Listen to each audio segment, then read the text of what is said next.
Authors Over 50, Writing in Life's Sweetest Third. Authors Over 50's weekly podcast celebrates writers and their journeys to publication. Writing after 50 is a whole story on its own, so let's skip to life's sweetest third and talk with authors about their journey from pen to publish. Welcome. I'm Julia Daly, your host, and I invite you to listen to interviews with writers who've achieved their goal of publishing a book just later in life. We've seen award lists for under 30 or under 40, but I've yet to see lists for those who've achieved a significant milestone of their own, launching a new career and publishing their first book after the age of 50. We will hear about these authors' inspirations, struggles, strategies, and the smell of that first book. These writers' journeys inspire me because I'm one of them. My guest today has always lived a life on the move, having grown up hiking, camping, and canoeing with her family. As she entered what she has lovingly dubbed the last third of her life, she realized that she wasn't ready to slow down. In fact, what she needed was her greatest achievement yet. Along with her husband, Jim, she walked for 98 days and 1,400 miles. Welcome to Authors Over 50, Kathy Elkind. Thank you. Thank you for having me. I'm excited to be here. Kathy, our opening question on Authors Over 50 is always, what took you so long to write your first book? Well, I never thought I could write a book. I have dyslexia, and when I was in first and second grade, I was not learning to read the way all the other little girls in the class were learning to read, and the boys too, but I wanted to be like everybody else, but it just wasn't happening for me. And so my confidence, I was the firstborn, and I had a lot of confidence outside running around and everything like that. But when it came to reading, I just fell apart, and my brain worked differently than everybody else's. Luckily, my mother knew that I wasn't stupid, which the teacher had told me that I was. This is back in the 1960s. And I grew up outside of Boston, which had the beginning, they were testing for dyslexia. The school suggested they take me in, and I was diagnosed in second grade with dyslexia. And again, I was privileged to have a mother that cared about it and a father that earned enough money. So they switched me to a private school, and I had extra tutoring. And I was good at math. So, and I knew I wasn't stupid. You just sort of know. But words and letters just took a lot longer for my brain to comprehend the way it was wired. So, I didn't really learn to read till seventh grade. And if you don't learn to read till seventh grade, and I did make it through high school, college, and even graduate school, but still, again, I learned to read by then, and I loved reading. I read for pleasure. I did read my books. My mother had helped me in high school with technical textbooks. And in graduate school, I finally went to the writing center and got help, with the writing, but I still struggled with writing. I graduated from college, and I sort of escaped out west and was a ski bum for a couple of years, and I ran a bakery, and I did things with my hands. So dyslexics, you figure out what they are good at, and I was good at that. But I also felt like I needed to do something more, and I came back, and that's when I went to graduate school, and I became a teacher, an elementary school teacher, because I felt like, well, I knew I could relate to the kids that struggled, and teaching second grade for another 4 years actually even helped me get the phonics really embedded in my head, and just helped my brain. A dyslexic brain, it just takes a lot longer for some of the pathways to solidify, let's put it that way. So I was a an elementary school teacher, a reading tutor. I stayed home with my kids for about 10 years, an at-home mom. Then I started my own business. Um, and fast forward to 2017, my husband and I decided to move up to Vermont. And we decided to take a gap year, and we both stopped working. And I had always wanted to do like the Appalachian Trail or the Pacific Crest Trail. But at age late 50s, I didn't want to camp anymore. So we started asking all of our friends and people we ran into, like, what's the coolest adventure you've done? And a Frenchman said, the GR5, Grand Randonnée 5. And I had never heard of any of the GRs. I had never heard of Grand Randonnée 5. And he was talking about, he walked for 6 weeks across the Alps. But I went and Googled it, and it turns out it starts in the Netherlands and goes through the whole length of the Netherlands, Belgium, Luxembourg, and the whole length of France. And the idea is the North Sea to the warm Mediterranean. And that's what we decided to do. And we did it, and it was an amazing, amazing 3 months. And again, I think looking back at it now, I see that planning is actually a really good strength of a dyslexic. I see in images, I see, I can see ahead and plan ahead. And so I was very good at the overall planning, and Jim is better at the details. And at that point, we had been married 27 years. And so being, with your a husband for a long-term marriage, 24/7 for 98 days is a long time. So but we made it humorous, and it was a trip that was a trip of a lifetime, and it just flowed, and it was amazing. And I hadn't thought about writing because, again, I never thought I could write. But when I got home, and people said, people had never heard of the GR5 the way I had never heard of it. And I just felt like I just had this internal feeling I had to share it with the world. And at that point, because of my business, I had taken, I'd taken a few writing classes. I had started a writing group, a very beginner's writing group. I was scared of the fancier writing groups. And I just started writing the stories that I remembered from the trip. And I had a very good friend who had worked in publishing in New York City, and she read it and she goes, like, this is the great soil for the beginning of a book. And at that point, I didn't know how much work it took to get a book finished. So that's kind of my story, why it took so long. Wow. I mean, being with a spouse for that length of time, nonstop. I mean, it could either be wonderful or awful. I think y'all were so brave. Maybe a little of both it can be. And I'm thinking right now, would my husband do that with me? That's a long time to be together.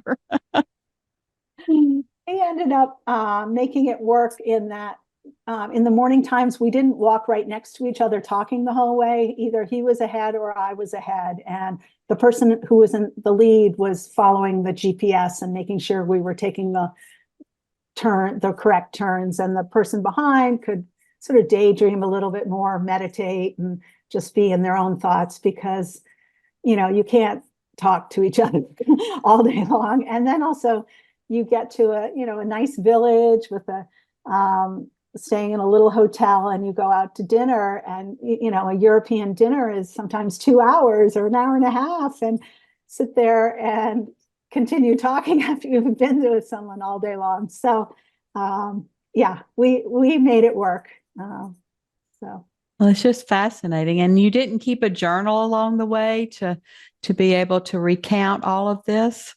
I did keep a journal, but again, I didn't know I was going to be writing the book. So it's interesting. I have kept a journal so much of my life, almost like a paragraph a day, not super long, sometimes a little bit longer when I was upset. I do write about my emotions and things like that. The spelling has always been atrocious. It has gotten better over the years, but it's always been just writing for myself. So yes, I wrote a paragraph every day about how I was feeling. Jim kept a travel journal, and he is, again, more detailed. He walked from here to here, and he writes how many kilometers it was and where we stopped and things like that. His was more, yeah, details.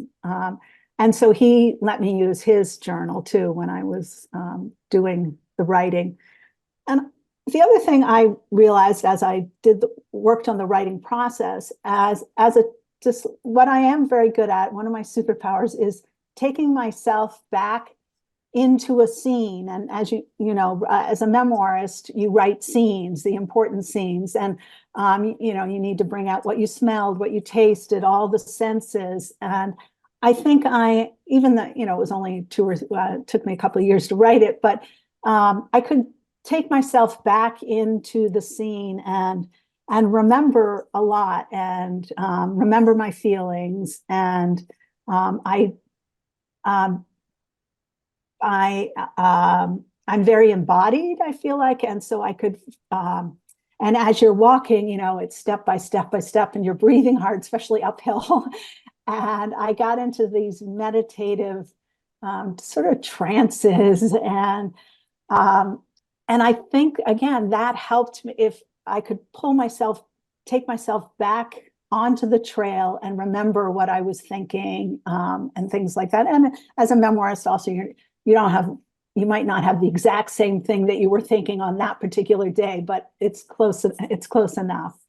So I think I know I am very good at coming back into those scenes and finding out what's important and what I remembered. Well, I love that you were in a trance or that you meditated. I would love to say that I would do that, but I wouldn't. I would have a book on audio and be listening to it the entire way, because when I travel in the car, that's what I do. I don't enjoy the scenery around me. I just put on that audio tape and listen to book after book. Yeah. Yeah, I tried listening to a book, but I was listening to a book about Naples, and it turned, I couldn't, if I had been listening to a book about where we were at the time, but it just didn't work. And I do like meditating, and I do like being where I am, the here and the now. Well, exercise does fire our brains. I'm always fixing plot holes or having my imagination take over when I'm riding my bike. And so I know that Mhm. it would help to be able to do that. If you had decided that you were going to write a book before you went. Yeah, yeah.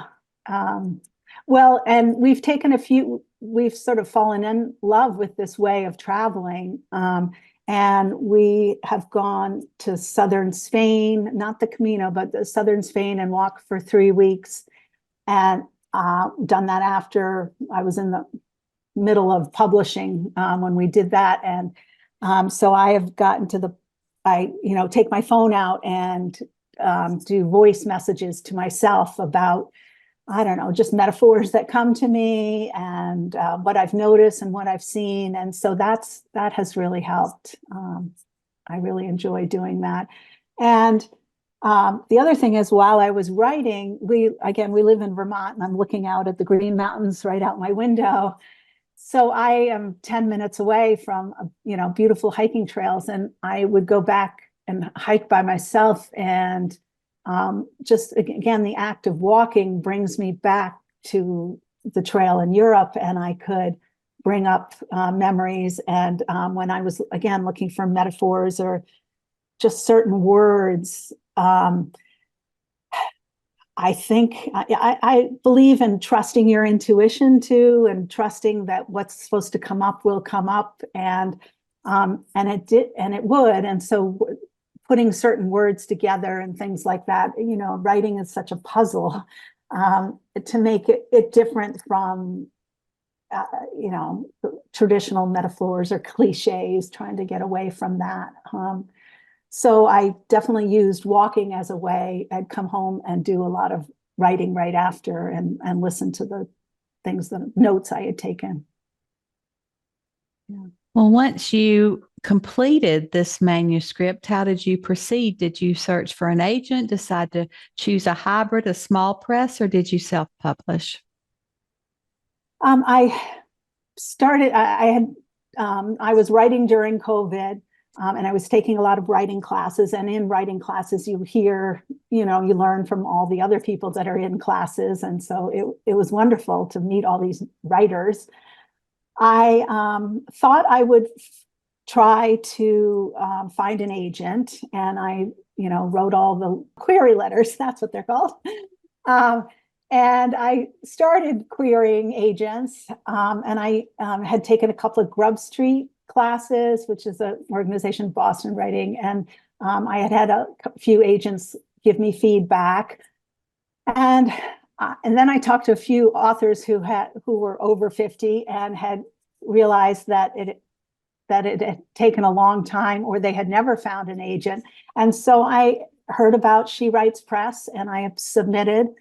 And I actually didn't think I didn't think I was going to get accepted, but I was accepted, submitted for She Writes Press, and which is a hybrid press, and an amazing hybrid press.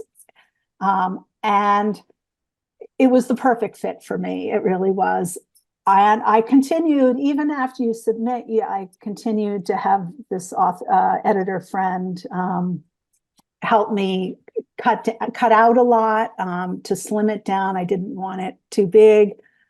Again, the thing with dyslexia, I had to pay a little bit more, I think, than many writers. I don't know, everybody comes with different strengths and weaknesses, but I actually had to have the manuscript copy edited before I felt like I could have it even developmentally edited or help with that, just because I didn't have the confidence in my writing and things like that. So it took a little while, and when She Writes Press, there was almost a year and a half before they needed the actual final manuscript. So it changed a lot. And I guess I would say to authors that, don't expect perfection in your first, second, third, or fourth draft.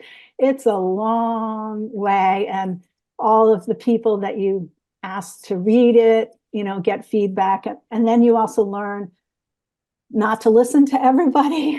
You got to still trust your own gut, because it's your story. And you learn and you make mistakes, and then you go back and maybe put stuff back in because you do like that part. And so it's a process, especially if it's your first book. Well, writers have so many options these days, and hybrid presses are certainly one of those. And She Writes is highly respected in the industry, and they don't take everybody. They, curate their number that they will accept. So I've interviewed a lot of their authors, and I think one of their strengths is creating that community of women that who continue to stay in touch with each other long after the books are published. Yes, yeah. It's been I've really enjoyed the friendships I've made through She Writes Press. It's been wonderful through the whole, and publishing itself is another whole, publishing and then the marketing. It's a whole nother animal. Well, let's talk about that, because that's a huge challenge for all of our writers. They want to be writing. They don't want to be promoting themselves. So have you found post-publication any publicity that's worked for you, or maybe something you've tried that hasn't worked? I think because I had my own business, I wasn't totally afraid of marketing. I know you have to put yourself out there. And the other thing, I have failed so many times, learning to read, I don't mind failure. It's like it's the way you have to just keep pushing yourself out there. And, now I'm 60. I only have whatever many years left. Why not? Just push yourself out there. So my goal I've been And my talk and sharing my book, I have slides. Sometimes I share slides of the walk, and I read part of the book.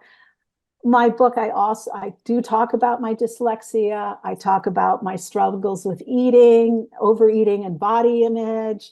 So my book has a lot of different facets to it, and so I've been able to find many, many different podcasts to come on to and speak on either hiking or traveling or dyslexia. There, lots of different topics. So I would suggest look at your book and see what other topics are there. They don't have to be the main theme. They could be a sub theme. And my goal is to always have sort of 2 podcasts out in the future, on the date book. So you keep getting yourself out there. And also, I've learned to love public speaking. It's a practice. And I'm still not great at it, but I feel like you just have to be yourself and show your vulnerabilities. So I love to, do libraries. I love to do bookstores. I think, I think you have sort of the first year to keep pushing in bookstores, but then libraries will still have you come talk. And, there's a lot of libraries in Vermont, and I'm considered a local Vermont author. So I'm working my way through those ones and, find out places where you have friends or family and make it a road trip. So it's a lot of work. It's a lot of work to keep putting yourself out there and pushing out there. And, my book is not, it's not a bestseller. I don't think it ever will be a bestseller, but it's, when it hits the right audience, people who care about walking and travel, that way of traveling. To walk a country is to see a country, from the title. To walk it is to see it. People, the best part is when you get an email from someone who you don't know and who loved the book and bothered to write you and connect and said that they connected with you. So it's keep pushing. That's what I would say. That's my favorite part, is when someone reaches out and say one of my books touched them. My platform in the first book was about adoption, and I had other adoptees and adoptive families and birth mothers reach out to me, and it touched them in some way. And then you can speak about that to book clubs, and you just have such great discussions, and they find things in my book that I never even intended.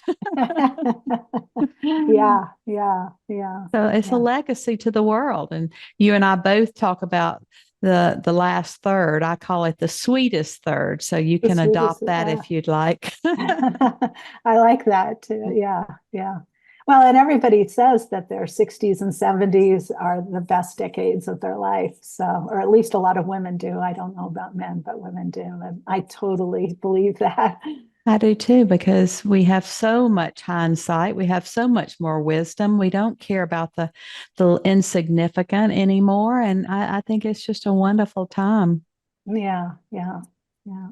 Especially with grandchildren and great grandchildren. It's truly grand. I'm about to have my first grandchild in May. I'm excited. Very great. Well, why don't you tell us a little bit about the passage you've brought to share today, and then read from it so we can hear your tone and voice in the book? Yes, this is fun.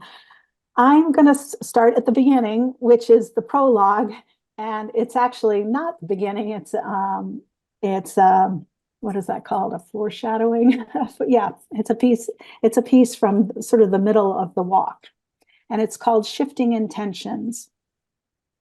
I peel my sticky sun shirt, hiking shorts, and dusty wool socks, and step into the sandy shallows.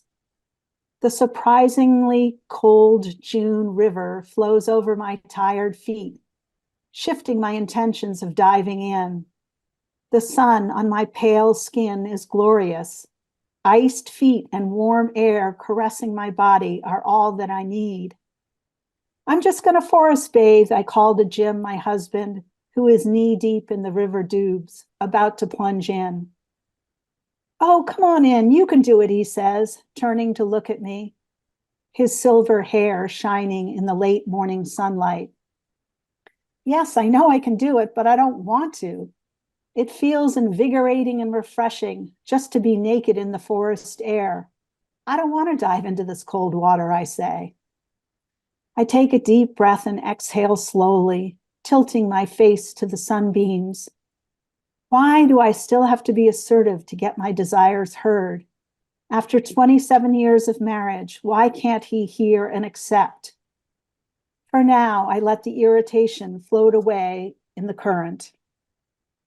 Today is our 53rd day on the Grande Randonnée 5, the GR5, a little over halfway on our grand adventure. In many ways, we have been continuously forest bathing, focusing our attention and bringing awareness to what we see, hear, feel, and smell for nearly 2 months as we've walked through meadows, forests, and villages of the Netherlands, Belgium, Luxembourg, and now France. I splash water on my fair, freckled, and sun-spotted face. I scoop up another handful and pour it on the back of my neck.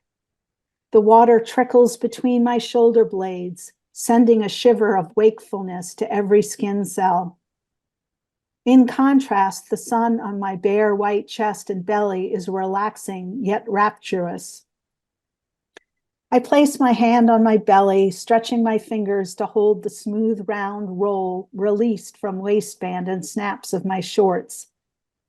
My hands hold the three dimensions of stomach, uterus, and vagina. The fourth dimension is what this area has accomplished over time. Birthed 2 children, digested and nourished me daily, and aroused my sexual pleasure. Some would say the essence of what we women have been put on this earth to accomplish. I've checked all the boxes. Am I done? Is there more? In the society I've grown up, women over a certain age become invisible and irrelevant. Youth is idealized. But there's change in the air. Strong, older women are beginning to be valued. I'm not done. I have another third of my life to live if I'm lucky. I will not be invisible and irrelevant. How will that look? I do not know yet. This adventure is a search for how I want to show up for the last third of my life. Jim wades back to shore, dripping wet and grinning big. The water's really refreshing. Do you want a hug? He asks, holding his arms out wide playfully. Oh, get away from me, I say, putting my hand up to stop his advance. I'm glad you had a good swim, I add. I used to be the one who jumped in cold water, but I don't want to anymore. I know he's kidding about hugging me, but what I hear in his voice is that he is hardcore and I'm not anymore. I hear disappointment in his voice. It's hard in a marriage of 27 years to know whether I'm correct about what he is thinking or if I'm just inferring it. Looking back, I see he was sad that I did not share the swim with him. Maybe it's hard to have a partner not want to dive in anymore when they once dove in all the time. Maybe he was worried that there were other things I would give up. Our relationship was born out of being hardcore in nature. I've been hardcore for many years, but I don't want to be hardcore any longer. Maybe flexible cord. Some days diving in gives me pleasure. Other days, like today, I find joy and comfort being naked in the forest air. Oh, that is beautiful, Kathy. And Thank you. so raw and so real, talking about your relationship. Yeah, that was an interesting process too. Well, you know, memoir sometimes cause families to be uncomfortable, if not upset. How does your family feel about your sharing so much? Well, obviously, had Jim read it a couple of different times before, and I did take out a few things, which I totally understand. Our relationship is more important than the book. But I also did find that there were times I got a little bit stuck in how I wanted. Also when I really dove into when we were arguing during the trip. And I realized as when I really wrote it all down and brought up everything, like there were some times when he was actually right and I was wrong. So that was interesting. And I did end up, calling a therapist friend and saying, can I, pay for an hour of time? Is therapist, not a friend, but she's more of a, not a close friend, basically, acquaintance. And I said, can I just hire you for an hour to go over this this time when we were arguing and just help me understand the whole thing? And she was really helpful with that and talking about what's important. And it also, a good memoir talks about the takeaways. So you have to just not just write about your own arguments, but what does that mean? And what does that mean for other couples that might be having the same issues and things like that? So I learned I think our relationship got stronger in the writing process too, because I would ask Jim, so what do you remember about that part? And, many times if you go off on a trip or an adventure with a partner, you remember all the great stuff and that's fine. And you leave all the junk that happened and you just move on. But we had to go back. I had to, would bring it back up. But Jim was good about it. And I think it has brought us closer. And he's really proud of what I've done. And my kids read it. I don't have my kids in the book that much because, I have a few times I talk about adult kids and how they're doing so well. And because they were doing well, we could go off and not worry about them. And so I think my son was I could tell he was a little bit bothered by how open I was. And the parts that I toned down, he felt better about. So, yeah. Well, our children, even if they're grown children, never think of us as being regular people, Exactly. Your mom and dad. You're not, that's all you are to them. Yes. Exactly. Don't tell them all the intimate details. Exactly. Yeah. Well, were there any real significant lessons learned on this journey between you and Jim or about yourself? I think I've talked a little bit about understanding my dyslexia as a positive, and I have been working on that through the last 10 or 20 years. There's the book called The Dyslectic Advantage and Dyslexia Advantage, because our brains really are very good at certain things. And by having to write the book and doing the journey, I just realized that I do have some superpowers and what my strengths are. And so I would say for people who feel like they, can't write a book or are scared to write a book or something like that, come in through your strengths, if that makes sense. And my strengths is planning, and my strengths are the big picture, and my strengths are using my physical body. Just realize how much I've grown myself through this whole process, and the confidence too to have a book out. And writing truly is healing. It's healing to get all of our thoughts and experiences on paper. Yeah. I mean, that's one part I haven't really talked about. Is in the book I talk about I was an overeater because to numb the shame and that I felt with not being able to read, I started overeating like as an 8-year-old, cookies and that kind of thing. And I was always an athlete, so I was never super fat, but I did overeat, and it always bothered me. And whenever I had to write, I would reach for chocolate and cookies and things like that. And those compulsions were there. But through this whole process, I've gotten, I still sometimes go get a little bowl of chocolate chips to get me through a hard part of writing. But I've become friends with my compulsions, let's put it that way.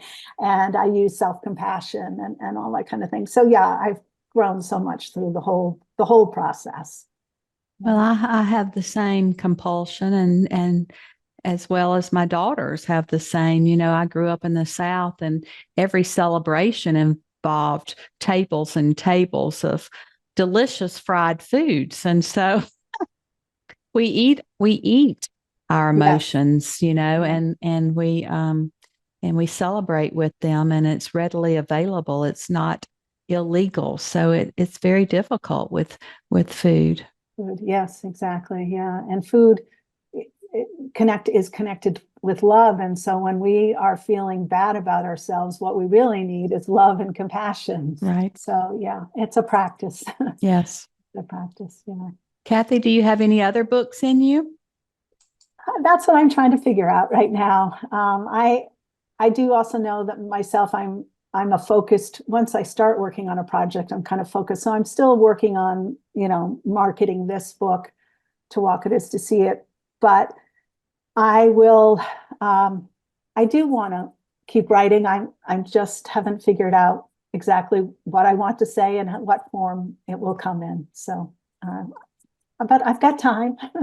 You do. And as many walks as y'all are going on now, you could certainly do some travel guides for those of us who would like to maybe take some of those shorter walks. Yeah, that's a good idea. Yep, exactly.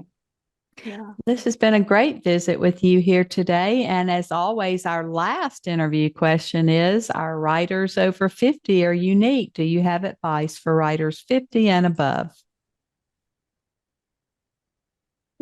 Definitely, again, what I said, find your strengths, figure out what your strengths are. At this age, we all know ourselves pretty well, and keep working on that. Journal, what are my strengths, and find your way through that, and keep asking for help to connect with other friends or writers, connect with people. I don't think you can do it alone. It's so important to have start a writing group. It's really not that hard to start your own writing group. And I have a new writing group here in Vermont, and there's only 3 of us, but we all support each other. And it helps you get through pandemics and helps you get through so much. So I would say, find your people, find your writer people. And it might not be your old best friends, because life changes and you change, and you be open to new people that you can support and they can support you. Well, you've certainly inspired us to not only keep our brains going, but to keep our bodies going as well. If you're hiking those links, then the rest of us think, well, maybe we can too. So thank you so much for encouraging all of us today. And we're excited to now count you among our authors over 50. Thank you so much. It's been great to be here. Thank you for joining us today. Please look for Authors Over 50 every Thursday, when we will have conversations with accomplished debut novelists over the age of 50. Please subscribe and share with a friend, and check out my own publication journey after 50 at www.juliadaily, that's DAILY, like dailynewspaper.com. Until next time, keep reading and writing. And remember, it's never too late to fulfill a dream in life's sweetest third.